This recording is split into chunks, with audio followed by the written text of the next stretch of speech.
ओम विश्वतो मुखाय नमः। नमस्कार दोस्तों, धर्म क्रम में आपका स्वागत है। आज आप श्रवण करेंगे पुरुषोत्तम मास महात्म्य के 13वें अध्याय का। ऋषि कहने लगे कि हे सूत जी, राजा दृढ़धनवा को पुरुषोत्तम के सेवन से राज्य, पुत्र, पौत्र और पतिव्रता स्त्री कैसे मिली और योगियों को भी अति दुर्लभ विष्णु लोक कैसे प्राप्त हुआ, इसलिए आप विस्तार से इस इतिहास को कहिए। सूत जी बोले, हैं ब्राह्मण, आकाश गंगा की तरह पवित्र करने वाली सुंदर पुरानी दृढ़धनवा की कथा मैं तुमसे कहता हूँ। हेहय देश का राजा चित्रधनवा नाम से विख्यात राजा हुआ। उसका पुत्र महातेजस्वी, सब गुणों से युक्त, सत्य बोलने वाला, धार्मिक दृढ़धनवा नाम से विख्यात हुआ।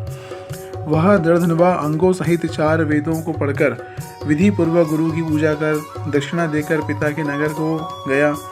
अपने नगर में रहने वालों को नेत्रों का आनंद उत्पन्न करते हुए अपने पिता चित्रधनवा अपने मन में विचार करने लगा कि स्त्री, घर, पुत्रादि छोड़कर मुझको भी वन में जाकर हरि सेवन करना चाहिए। ऐसा मन में विचार कर समर्थ राजा दृढ़धनवा को राजपाट सौंपकर विरक्त होकर पुलस्त्य ऋषि के आश्रम को चले गए।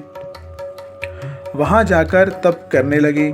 कितने ही काल तक तप करके चित्रधनवा हरि के धाम को चले गए। दृढ़धनवा ने जब अपने पिता की वैष्णवी गति को सुना, तब अपने पिता की ऊर्ध्व देही क्रिया की, फिर नगर में राज्य करने लगे। राजा दृढ़धनवा की गुणसुंदरी नाम की स्त्री थी। उसके 4 पुत्र हुए और चारुमती नाम की एक कन्या उत्पन्न हुई। उसके पुत्र चित्रवाह, मणिमान और चित्रकुंडल नामों से विख्यात हुए। श्री नारायण कहने लगे कि एक समय सोते हुए उस राजा के मन में यह विचार उत्पन्न हुआ कि मेरा यह सब वैभव किस पुण्य के प्रभाव से हुआ। न मैंने कोई तप किया, न दान दिया, न कुछ हवन किया। अपने इस भाग्य का कारण किससे पूछूं? राजा के इसी विचार में सारी रात्रि व्यतीत हो गई। प्रातः ब्रह्म मुहूर्त में उठकर यथा विधि स्नान करके खड़ा होकर उदय होते हुए सूर्य को अर्घ्य देकर ब्राह्मणों को दानादि देकर और प्रणाम कर वह राजा घोड़े पर चढ़कर तत्काल शिकार के लिए वन में गया। वहाँ उसने शिकार किया। उसी वन में राजा दृढ़धनवा के बाण से घायल होकर एक मृग दूसरे वन में भाग गया। घायल मृग के शरीर से गिरते हुए रुधिर के निशानों से राजा दृढ़धनवा भी उसके पीछे पीछे गया। थोड़ी देर में मृग राजा की निगाह से ओझल होकर कहीं छिप गया। राजा ने प्यास से व्याकुल होकर फिरते फिरते सागर के समान एक सरोवर देखा। वहां पर तत्काल जाकर उसने पानी पिया। वहीं उसने अत्यंत घनी छाया वाला वट वृक्ष देखा। उसकी जटा में घोड़े को बांध राजा वहां पर बैठ गया। वहां पर वाणी बोलता हुआ एक शुक्ल पक्षी तोता आया।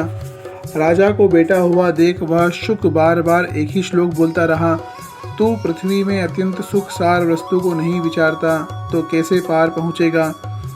ऐसे उसके इस रहस्यपूर्ण वचन सुन राजा को यही सोच हुआ, बारंबार यह शुक ऐसे वचन क्यों कहता है? क्या यह शुकदेव जी हैं? मुझ मूढ़ को संसार सागर में डूबे हुए देख हमें श्री कृष्ण का भक्त समझ हम पर कृपा कर उद्धार करने आए हैं।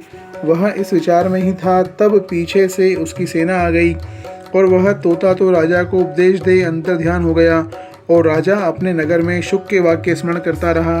ओम नमो भगवते वासुदेवाय।